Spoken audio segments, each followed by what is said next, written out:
Halo semuanya, Assalamualaikum warahmatullahi wabarakatuh. Selamat jumpa kembali di kelas daring mata kuliah Biosistematika Departemen Biologi FMIPA UI bersama saya Welizar Syamsurizal.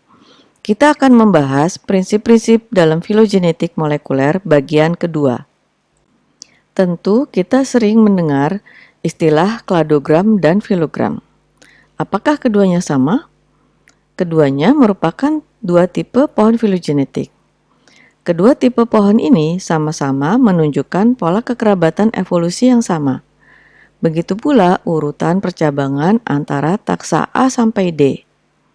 Akan tetapi, perbedaannya adalah pada tipe kladogram tidak memperhitungkan jarak genetik atau panjang cabang. Kita lihat panjang cabang setiap takson terhadap common ancestor-nya sama. Sedangkan pada filogram, panjang cabang setiap takson terhadap common ancestor-nya tidak sama. Panjang cabang pada filogram diperhitungkan dari jumlah perubahan karakter dari setiap takson terhadap common ancestor-nya. Nah, bagaimana memahami pola percabangan dari suatu pohon filogenetik? Bagaimana kita memahami suatu kekerabatan antar taksa dari suatu pohon filogenetik? Hubungan atau relationship adalah kebaruan nenek moyang bersama. Sekelompok taksa yang memiliki nenek moyang bersama yang lebih baru atau yang lebih muda memiliki hubungan kekerabatan yang lebih dekat daripada terhadap kelompok lain yang memiliki nenek moyang bersama yang lebih lama atau yang lebih tua. Hubungan kekerabatan evolusi dapat dijelaskan berdasarkan nenek moyang bersama. Menurut Baum 2005, spesies-spesies yang memiliki common ancestor yang lebih baru atau lebih muda berkerabat lebih dekat. Sebagai contoh, Anda dan saudara kandung Anda memiliki orang tua yang sama.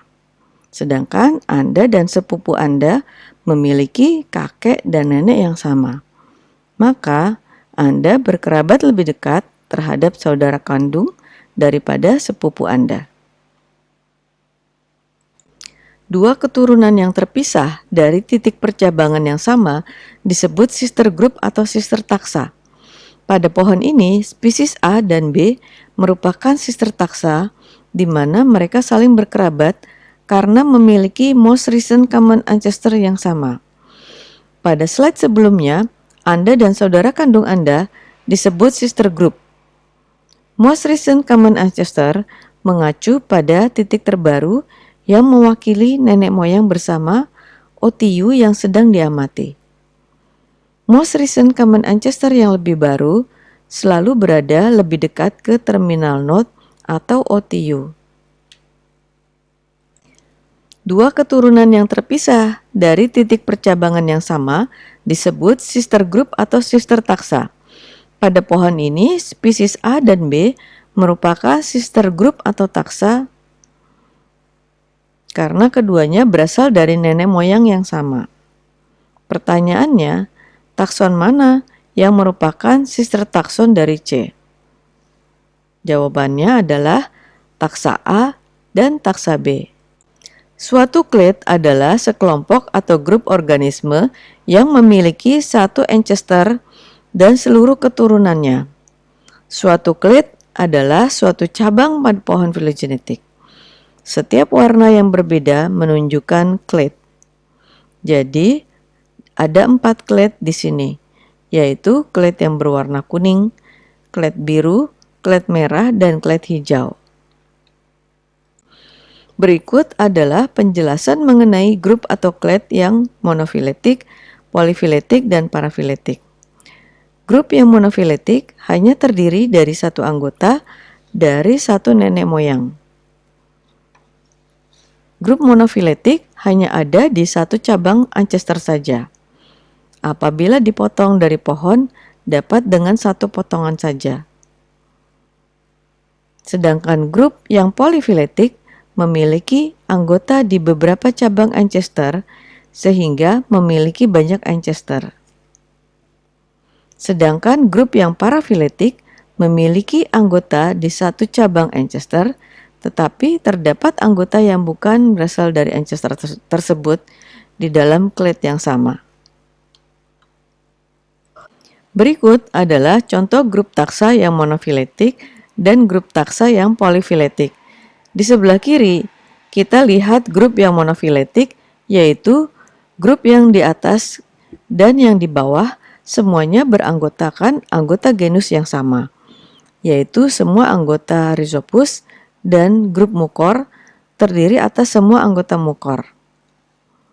Kedua grup tersebut sama-sama monofiletik, sedangkan di sebelah kanan kita lihat anggota Actinobacteria berada di dua kelompok yang menunjukkan bahwa Actinobacteria memiliki lebih dari satu nenek moyang.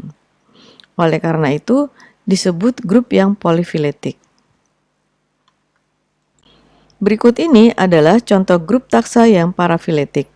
Di dalam grup atau clade Rhizopus, tidak hanya terdapat anggotanya saja, tetapi juga terdapat anggota genus yang lain seperti mukor.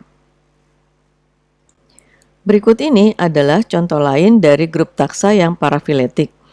Di dalam grup kelas reptil terdapat anggota kelas lain yaitu burung atau aves. Oleh karena itu, kelas reptil disebut juga grup yang parafiletik. Sedangkan kelas mamalia merupakan contoh grup yang monofiletik karena seluruh anggotanya berada dalam satu grup yang sama. Berikut ini adalah istilah in-group dan out-group pada pohon filogenetik. In-group adalah keseluruhan organisme yang ingin diketahui hubungan kekerabatannya. Sedangkan out-group adalah spesies yang berkerabat dekat dengan in-group, tetapi kurang berkerabat dekat dibandingkan hubungan di antara spesies di in-group. Adanya out-group sangat penting untuk memahami evolusi suatu karakter dalam suatu filogeni, dan untuk melihat urutan divergensi spesies dari nenek moyang bersamanya. Pohon filogenetik dapat dibuat dengan akar atau rooted atau tanpa akar atau unrooted. Suatu akar atau root menunjukkan nenek moyang bersama dari seluruh OTU. Pohon filogenetik yang rooted adalah suatu pohon yang menunjukkan urutan divergensi spesies dari nenek moyang bersamanya. Sedangkan unrooted phylogenetic tree hanya menunjukkan hubungan kekerabatan antar OTU, tetapi tidak menunjukkan arah evolusi atau urutan divergensi. Dalam membangun pohon filogenetik, kita dapat membuat pohon yang rooted atau unrooted. Rooted tree dapat menunjukkan posisi nenek moyang semua organisme yang sedang dianalisis. Sedangkan unrooted tree menggambarkan hubungan relatif antar organisme yang sedang dianalisis, tetapi tidak menunjukkan posisi nenek moyang semua organisme. Jadi hanya rooted tree saja yang dapat menunjukkan arah evolusi.